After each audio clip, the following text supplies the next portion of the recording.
Repeat after me, please. When you're hot, you're hot. And when you're not, you're not. Shake somebody's hand on your right and left and say, I'm hot this evening. Look out.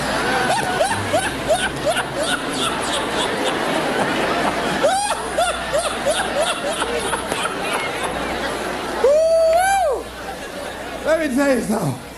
Y'all out there fanning like y'all about to get happy or something. Look at Oh, I'm so glad to see you. Now, let me tell you what this is symbolic. We set it up just this way. The reason that we are here this evening to talk about Joe versus the volcano. And so what I wanted you to do was to really experience this.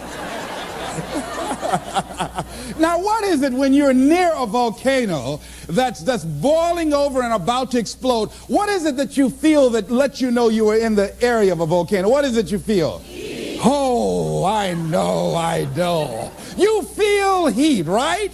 So you're going to experience this volcano because we have things in our lives, ladies and gentlemen, and because we don't handle them, because we don't deal with those things, they begin to get kind of hot. You know, you've heard the expression, boy, I'm in hot water.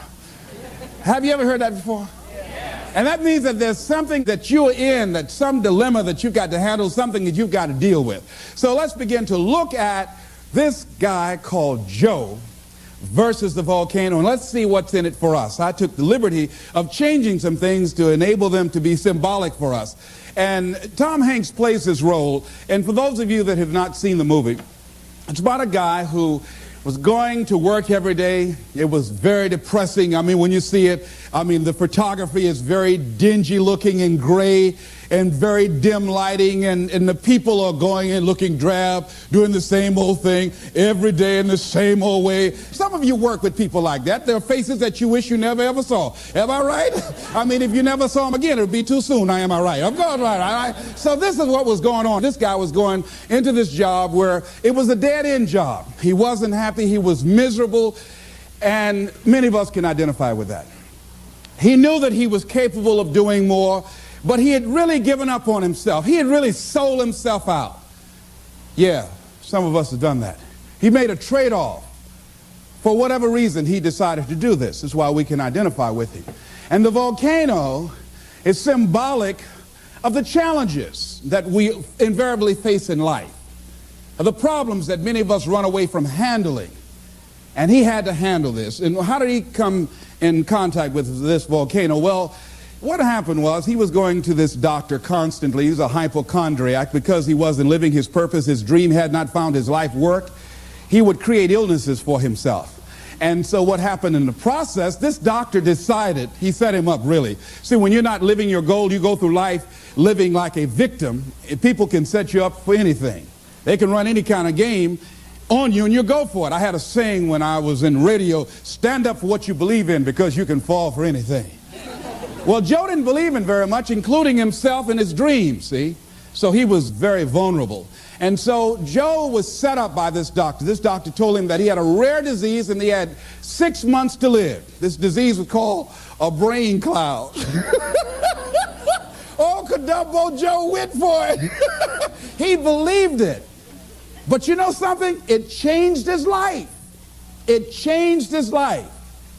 And so he was told, look here, you don't have long to live anyhow. The guy said, why don't you do this? I'm going to give you all my credit cards, and this way you can live like a king, and there's something I want you to do. There was a catch. There's a volcano on an island that's about to erupt. And unless somebody jumps in that volcano, sacrifice their life, these people on this island will perish. Well, your life isn't worth much if you don't have that long anyhow. So why don't you take my credit cards, all my American Express, MasterCharge, take all of them, go live like a king and die like a man. And Joe said, okay. What did he have to lose? He was going to die anyhow. And his life didn't have any meaning and value to him as it was. So this was no big sacrifice on Joe's behalf. Now that says something about us, people, human beings. That when you have not structured your life so that it can have some meaning and value for you, that you'll be willing to throw your life away into anything. See, the volcano could be alcohol. It could be drugs. It could be a job that does not meet who you are. That you go through life, you're doing it so long, you're operating in this and you're acting out that role of mediocrity for so long, you think it's you. It could be a relationship that's no longer giving you what you want and creating dis-ease in your body. It could be any kind of circumstance, like in his work environment. It was toxic, it wasn't good for him. But he didn't have the guts to do anything about it, to act on it. So therefore, it was making him miserable. And as a result, he couldn't see the beauty of life. In fact, in the movie, see, they had, in the concrete, there was a daisy growing up through the concrete. But people were so caught up in the depression and the gloominess of life, they couldn't even see the daisy when somebody just stepped on it one day. They couldn't see the beauty in life. See, that's what can happen to you in life, that you can get so caught up in the misery of it and the pain and the sickness and the depression and playing a victim and blaming everybody and everything rather than taking responsibility. It will blind you from seeing the stuff out there that's really beautiful. That's what Henry David Thoreau meant when he said that most people go through life in quiet desperation. They're miserable. I have friends been married for years, live in 2 different rooms. Why would you live like that? I mean, miserable, don't even talk to each other, grumble. I think that was supposed to mean good morning. Miserable, just making each other miserable. Why live like that? People go to work like that. I said, why even show? I used to work with a guy like that. You couldn't say good morning to him before 9 o'clock. He'd look around and say, does he know me?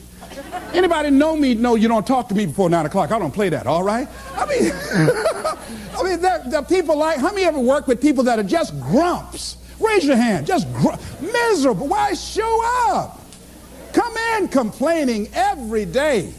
The best day on the job is when they're absent. Am I right?